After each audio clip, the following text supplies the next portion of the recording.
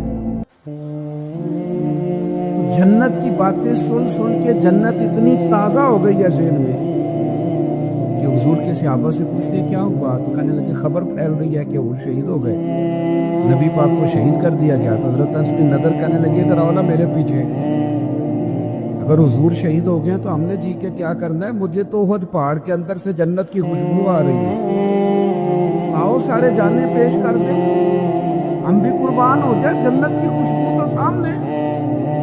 جب آپ کے عقیدے مضبوط ہوتے ہیں نا، عقیدے مضبوط، ایک لفظ لوگ ہمارے یہاں بولتے ہیں، کہتے ہیں مینوں چاہ بڑا سی، منڈے دی شادی سی تے مینوں، میرے خیال ہے تسی نہیں سنی گل کری، منڈے بھی نہ تھی، مینوں فلانے بچے دی پوتے دی شادی سی تے مینوں چاہ جتنا مرضی بھی ہو، عقیدے ہی ہوتے ہیں، جتنا مرضی چاہ ہو، اگر ایمان مضبوط ہو تو لوگ شریعت نہیں بھول سکتے۔ ہن تسی ہلکے ہلکے ناراض ہوئے ہو، یہ تے دوجے پاسے ٹر پے۔ جتنا مرضی چاہ ہو، جتنی مرضی محبت ہو، عقیدہ ہو نا مضبوط، طاقتور ہو، شریعت نہیں بھولتی بندے۔ میں ویسے محفل میں آنے والے کو بھی دیندار سمجھتا ہوں، مسجد میں آنے والے کو بھی دیندار سمجھتا ہوں، عمرہ کرنے والے کو بھی میں دیندار سمجھتا ہوں، پر میری نظر میں اصل دیندار وہ ہے جس کے گھر میں شادی ہو تو پتہ چلتا ہے کتنا دیندار ہے۔ مینوں پتہ ہے تسی گھورنا، مینوں گل ہی انج دی ہے، شادی والے دن پتہ چلتا ہے کتنا دیندار ہے، بیٹے کی شادی پھر پتہ چلتا ہے شریعت کا کتنا خیال کرتا ہے، اب پتہ چلے گا عقیدہ کتنا مضبوط ہے۔ کچھ ٹائم ایسے ہوتے ہیں کہ جب بندے کو ہوش نہیں رہتی۔ ایک صحابیہ ہیں، سیاستہ میں حدیث موجود ہے، ان کا نام ہے حضرت ام خلاد رضی اللہ تعالیٰ عنہ۔ ان کے بیٹے شہید ہو گئے تھے۔ مجھے بتائیے کہ کسی ماں کا بیٹا ہی چلا جائے تو اس کی کیا کیفیت ہوتی ہے؟ ہوش سلامت رہتا ہے؟ بچے کو تو بخار ہو تو ماں باپ ساری رات سو نہیں پاتے، ساری رات نہیں نیند آتی، حالانکہ بخار ہے، چھوٹا سا معمولی سے اتر جائے، لیکن وہ ہائے ہائے کرے تو نیند نہیں آتی، اور بیٹا چلا ہی جائے، شہید ہی ہو جائے۔ تو جناب ام خلاد رضی اللہ تعالیٰ عنہ کا بیٹا شہید ہو گیا، تو وہ نہ معلومات کرنے آئی کہ واقعی میرا بیٹا شہید ہو گیا، تصدیق کرنے آئی۔ اس وقت وہ تصدیق کرنے آئی ہیں، پتہ کرنے آئی ہیں کہ میرا بیٹا شہید ہو گیا ہے، تو انہوں نے بہترین کر کے اپنا جسم پردے سے چھپایا ہوا ہے، نقاب اوڑھا ہوا ہے، پورے طور پر وہ با پردہ ہیں، آئی ہیں، تھوڑا سا پیچھے کھڑے ہو کے پوچھتی ہیں مجھے پتہ چلا ہے میرا لال شہید ہو گیا ہے۔ انہیں خبر دی گئی کہ ہاں آپ کا بیٹا بھی شہید ہو گیا۔ ان سے ایک شخص نے سوال کیا، کہا اس حال میں بھی آپ کا پردہ قائم ہے؟ ہوش ہی نہیں رہتا نقاب کرنے کا، پردہ کرنے کا، برقع پہننے کا، یعنی بیٹا چلا گیا۔ اللہ کرے آپ کو سمجھ آئے میں کیا کہہ رہا ہوں۔ عقیدے ہو مضبوط، نظریات ہو تازہ، تو انسانوں کا مزاج اس طرح کا بن جاتا ہے۔ ان سے کہا جناب اس حال میں بھی آپ اتنی پڑھتا ہے؟ جناب خلاد اس وقت کہ جب ابھی انہیں خبر ملی ہے کہ آپ کا بیٹا شہید ہو گیا، دکھ تازہ ہے، زخم ہرا بھرا ہے، لیکن اسی وقت بڑے دھیمے لہجے میں پوچھنے والے سے فرمانے لگی، اور میرا بیٹا گیا ہے، میری حیات نہیں نہ گئی۔ ہم نے دین رسول کائنات سے لیا، ہمیں عقیدے نبی پاک نے دیے، بیٹا گیا ہے، میری حیا تو ہے۔ او بھائی کوئی بھی وقت ہو، کیسا بھی وقت، جو نظریاتی لوگ تھے انہوں نے نظریے پر کبھی سودا، ان کا نظریہ طاقتور رہا، ذہن ان کا مضبوط رہا۔